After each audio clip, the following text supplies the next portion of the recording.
4 जुलै 1719 मराठा इतिहासातील हा दिवस केवळ एका राणीच्या मुक्तीचा नव्हता, तर तो एका मातृत्वाच्या, त्यागाच्या, संयमाच्या आणि स्वराज्यनिष्ठेच्या विजयाचा दिवस होता.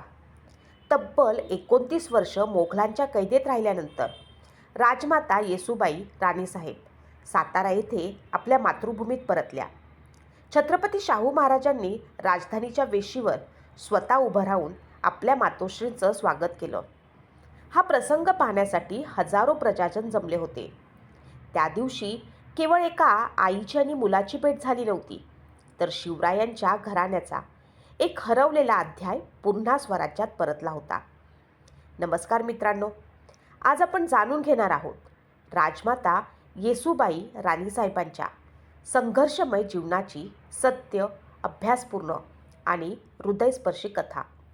ही कथा आहे एका अशा स्त्रीची जिने स्वतःचे संपूर्ण आयुष्य स्वराज्यासाठी अर्पण केले, पण कधीही आपल्या कर्तृत्वाचा गवगवा केला नाही. येसूबाईंचा जन्म कोकणातील शृंगारपूर येथे शिर्के घराण्यात झाला. त्यांचे बालपणीचे नाव जीवबाई होते. त्यांचे वडील पिलाजीराव शिर्के हे मराठा सरदार होते. इसवी सन 1665च्या सुमारास त्यांचा विवाह छत्रपती शिवाजी महाराजांचे ज्येष्ठ पुत्र संभाजीराजे यांच्याशी झाला. त्यावेळी त्या अवघ्या 6-7 वर्षांच्या होत्या. विवाहानंतर त्यांचे संगोपन रायगडावरती झाले. जिजाऊ साहेबांच्या संस्काराचा आणि शिवरायांच्या दरबारातील वातावरणाचा त्यांच्या व्यक्तिमत्वावरती खोल प्रभाव पडला. पुढे 1674मध्ये शिवाजी महाराजांचा राज्याभिषेक झाला. संभाजीराजे युवराज झाले आणि येसूबाई युवराज्ञी बनल्या. पण हा सन्मान जितका मोठा होता, तितकीच त्यासोबत जबाबदारीही मोठी होती. 1680मध्ये शिवाजी महाराजांचे निधन झाले आणि संभाजी महाराज स्वराज्याचे दुसरे छत्रपती बनले. त्या क्षणापासून येसूबाई महाराणी झाल्या. पण महाराणी होण्याचा आनंद फार काळ टिकला नाही, कारण औरंगजेब स्वतः प्रचंड सैन्य घेऊन दक्षिणेत उतरला आणि स्वराज्यावरती अभूतपूर्व संकट कोसळलं. संभाजी महाराज सतत मोहिमांवरती असत. अशा वेळी रायगडावरील राज्यकारभार येसूबाई अत्यंत कुशलतेने सांभाळत. त्यांच्यासाठी विशेष राजमुद्रा तयार करण्यात आली होती. त्या मुद्रेवरती स्त्री सखी राज्ञी जयती असा उल्लेख होता. त्या न्यायनिवाडा करत, प्रजेच्या तक्रारी ऐकत, प्रशासनावरती लक्ष ठेवत आणि राज्यातील महत्त्वाचे निर्णय घेत असत. त्या केवळ महाराणी नव्हत्या, तर सक्षम प्रशासक होत्या. 1682मध्ये त्यांना पुत्ररत्न प्राप्त झाले. त्याचे नाव ठेवण्यात आले शिवाजी. पुढे तोच शाहू महाराज म्हणून प्रसिद्ध झाला. परंतु या आनंदानंतर काही वर्षातच इतिहासाने क्रूर वळण घेतले. 1689मध्ये संगमेश्वर येथे संभाजी महाराजांना मोगलांनी पकडले. अमानुष छळ करून त्यांची हत्या करण्यात आली. ही बातमी रायगडावरती पोचताच संपूर्ण स्वराज्यावरती दुःखाचं सावट पसरलं. पण येसूबाई खचल्या नाहीत. त्यांनी वैयक्तिक दुःख बाजूला ठेवलं आणि स्वराज्याचा विचार केला. त्यावेळी सर्वात मोठा प्रश्न होता, स्वराज्याचे नेतृत्व कोण करणार? संभाजी महाराजांचा पुत्र शाहू अजून लहान होता. दुसरीकडे राजाराम महाराजही होते. जर दोघेही मोगलांच्या हाती लागले असते तर स्वराज्य संपुष्टात आले असते.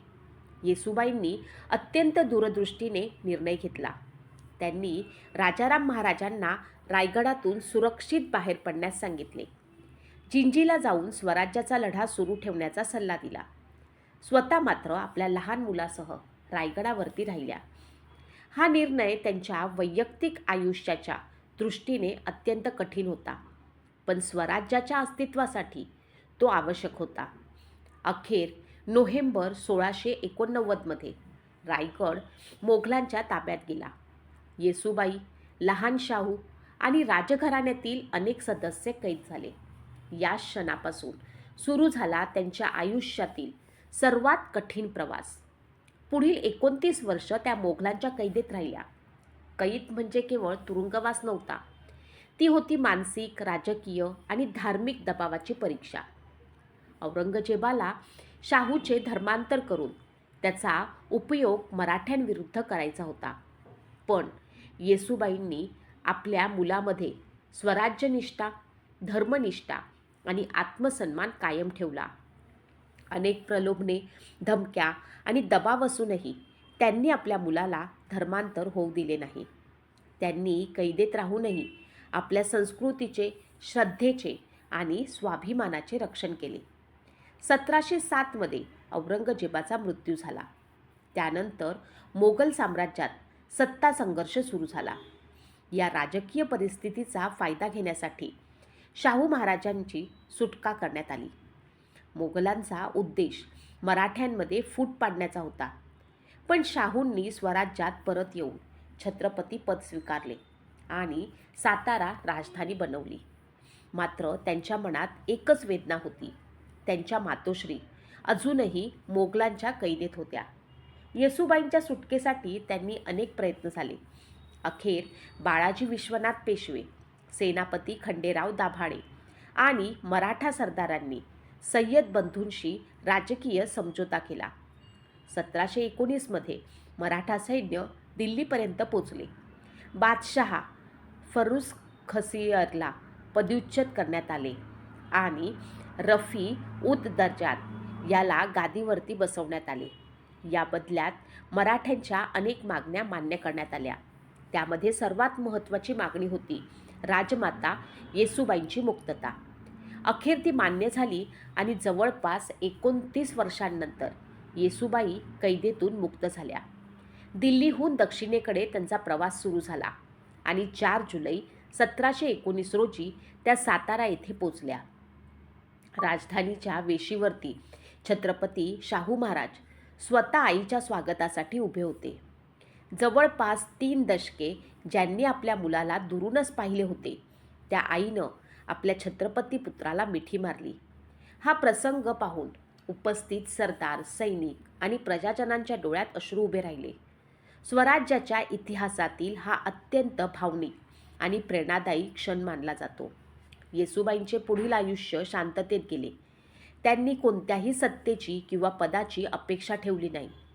त्यांनी आयुष्यभर स्वराज्य, धर्म आणि मराठा साम्राज्याच्या हिताचाच सर्वोच्च स्थान दिले. इतिहासात शिवाजी महाराज, संभाजी महाराज, राजाराम महाराज, ताराराणी आणि शाहू महाराज यांचा गौरव मोठ्या प्रमाणावरती केला जातो. पण या सर्वांच्या मागे शांतपणे उभे राहून स्वराज्य टिकवण्यासाठी आपल्या आयुष्याची 29 वर्ष अर्पण करणाऱ्या येसूबाई राणीसाहेबांचं योगदान तितकंच महान आहे. त्यांनी शस्त्र हातात घेतलं नाही, पण धैर्यानं संकटांचा सामना केला. त्यांनी रणांगण गाजवलं नाही, पण आपल्या संयमानं आणि निर्णयक्षमतेनं स्वराज्याचे भविष्य वाचवले. त्यांनी वैयक्तिक सुखाचा त्याग करून मराठा साम्राज्याचं अस्तित्व टिकवण्यासाठी स्वतःला अर्पण केलं. म्हणूनच येसूबाई राणीसाहेबांचं नाव इतिहासात त्याग, मातृत्व, स्वाभिमान आणि स्वराज्यनिष्ठेचे सर्वोच्च प्रतीक म्हणून सदैव स्मरणात राहील. त्यांच्या जीवनातून आपल्याला शिकायला मिळतं की परिस्थिती कितीही कठीण असली तरी धैर्य, संयम, दूरदृष्टी आणि स्वाभिमान यांच्या जोरावरती इतिहास घडवता येतो. राजमाता येसूबाई राणीसाहेबांना विनम्र अभिवादन. जय जिजाऊ, जय शिवराय, जय शंभूराजे, जय शाहू महाराज, जय हिंदवी स्वराज्य.